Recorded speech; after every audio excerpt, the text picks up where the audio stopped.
Merci Francesco. Nous allons maintenant écouter la Laudatio du professeur Ricky Burdett, donc une présentation plus personnelle de notre lauréat.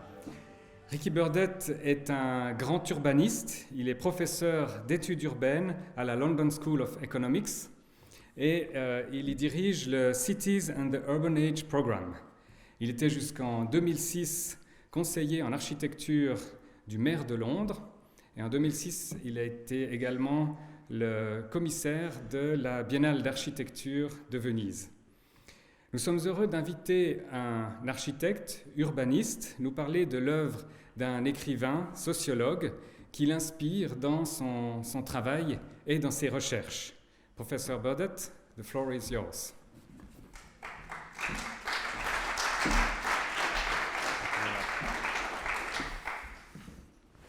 Ladies and gentlemen, I'm going to speak in English, so I apologize for that.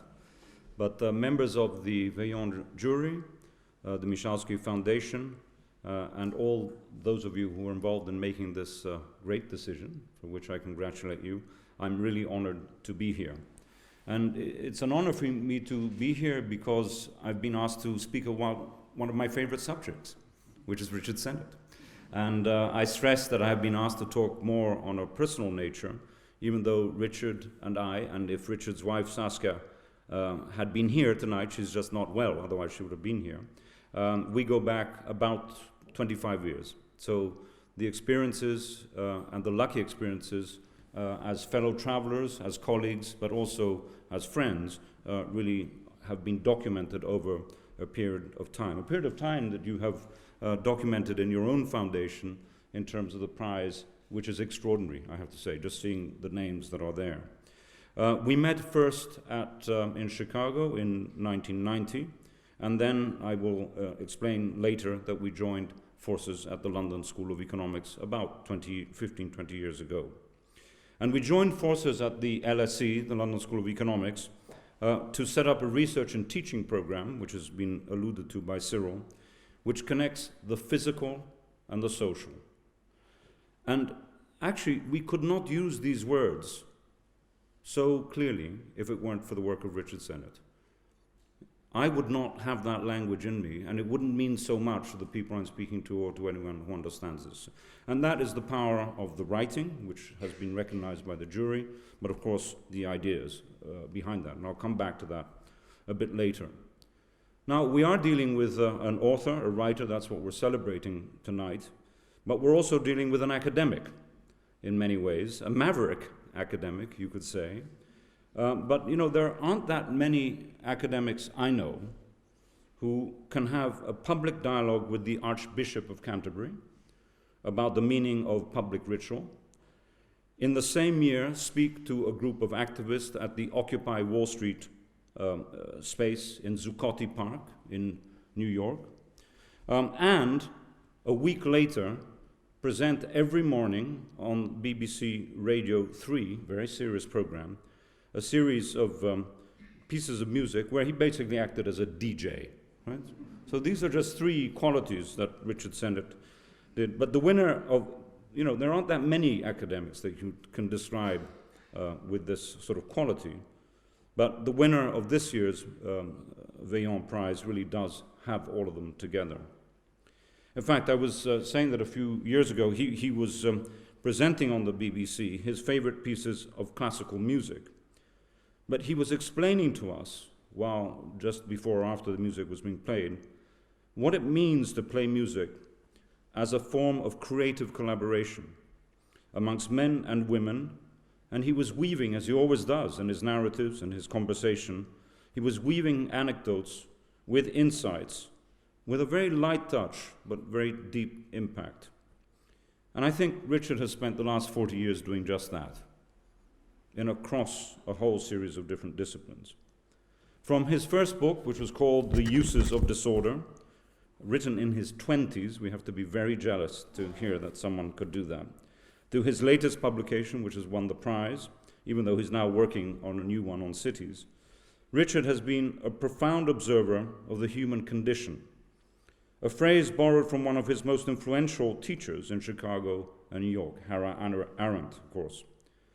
His focus on how human beings interact and the theoretical implications for modern society are at the heart of his studies of capitalism, of cities, of cultures, not to mention his other so-called hobbies: classical music, food, and wine, which he takes as seriously, and I can tell you this, as academic work.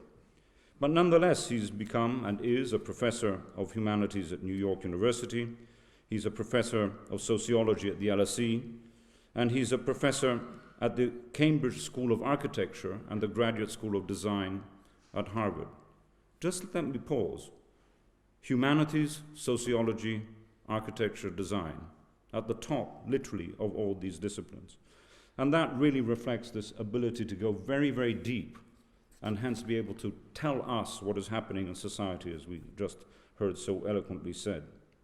So for me, this ability to observe and conceptualize across different worlds has been not only recognized by myself, but by many others. Recently, he was awarded honorary doctorates from the Universities of Cambridge, the University of Warwick.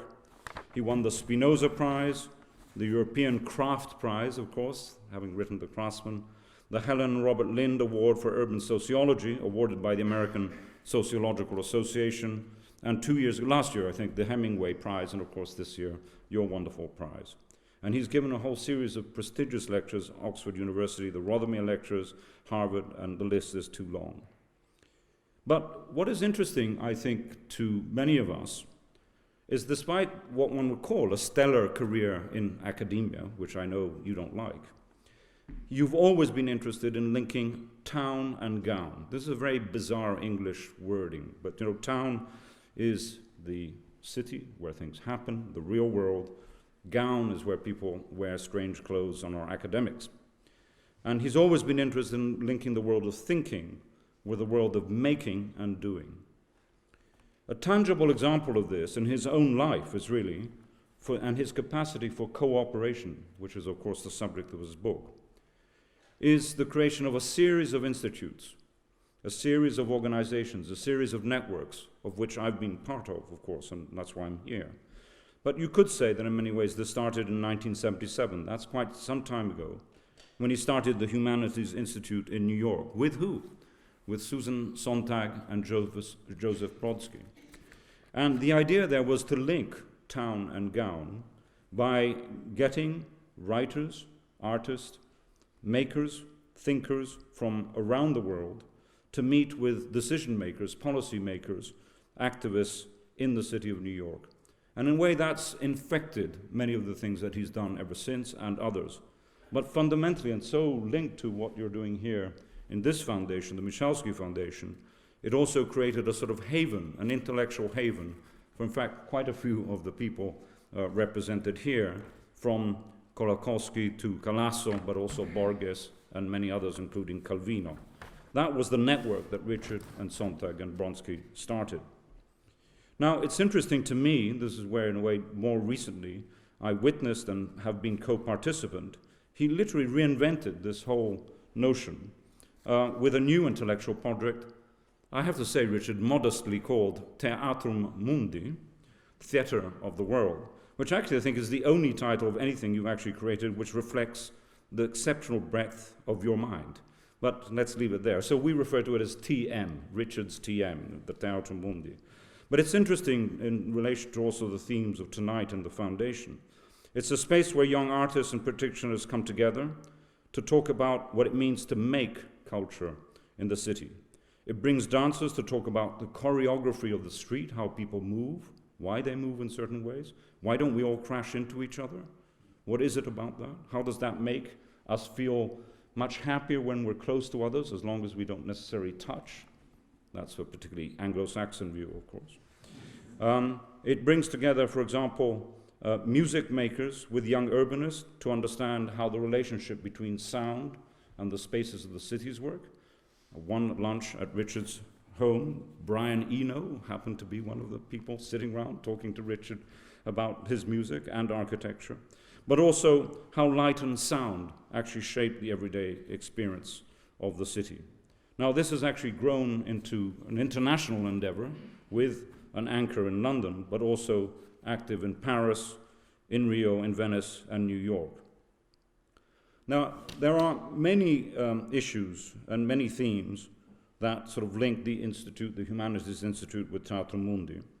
But the key thing, I think, this is which brings us very close together, that he's never shied away from actually what has to be done. In that sense, perhaps it's an answer, in part, to Lenin's profoundly political question. What is to be done?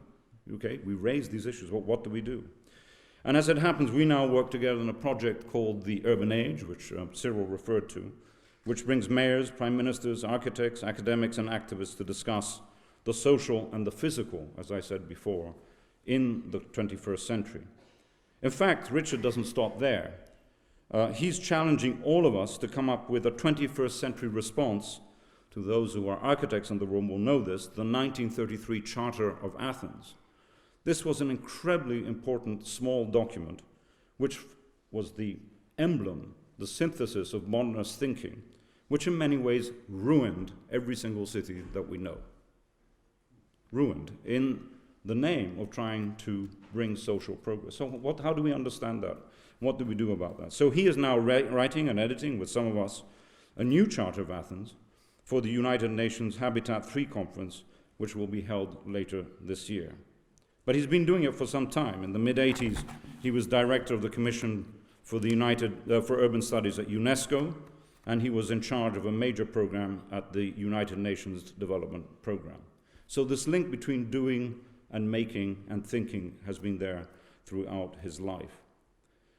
Now, it's a result of Richard's intellectual curiosities and passions that he's assembled around him, a bit like the jury tonight, I have to say, the most exceptional group of friends and colleagues in all walks of life. And this is where I'm responding, perhaps, and I'm not going to go all the way, Richard, it's okay, to your dinner parties and birthdays, but I mean, it would not be untypical at one of these events, Richard having a conversation with Jürgen Habermas about capitalism, or the late and great Eric Hobsbawm, I happened to be there, actually talking about the quality of food, not to mention the horrors that were going on in British government at the time. Or the future of religion, as I mentioned, with the Archbishop of Canterbury, or the famous German documentary filmmaker Alexander Kluge. His deep friendship with artists and makers like the sculptor Anthony Gormley, the photographer Thomas Struth, and architects like David Chipperfield, Ron Koolhaas, and Jacques Herzog, one of your very talented local boys, have developed very interesting into profound critical dialogues and actual collaborations in projects.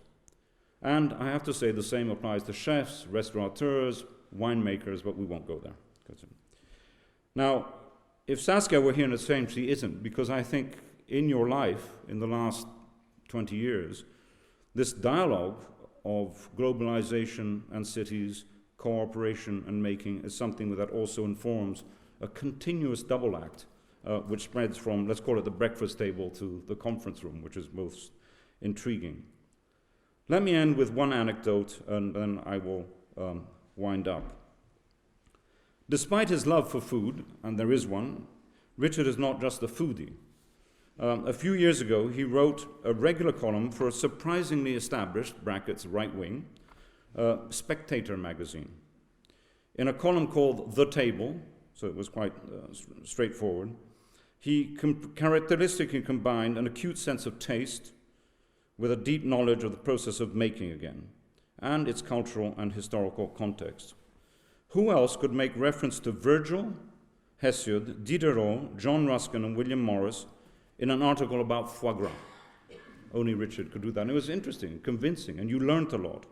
And the whole point of these small essays, tiny essays, they were articles effectively, that you understood food in its social and historical context. But by the way, at the end of it, you would also know which mixer to go and get, food mixer to go and get at the supermarket or the shopping center.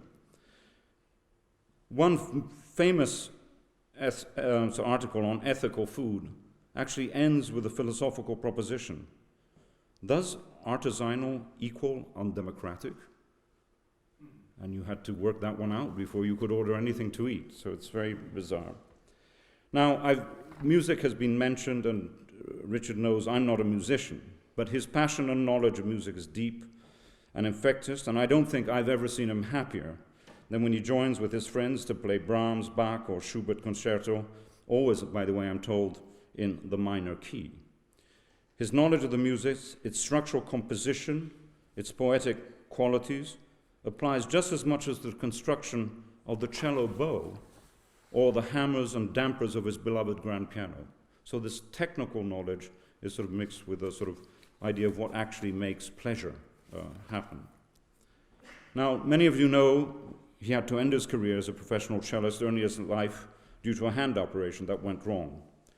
And true to his resilient nature, Richard effortlessly switched career and went on to do a PhD at Harvard, which happily for us, urbanists and cultural scholars, connected culture to the city. And this led to his first book, The Uses of Disorder, and then The Fall of Public Man. In fact, just think, and this is where I want to wind up, of the title of his books throughout his career.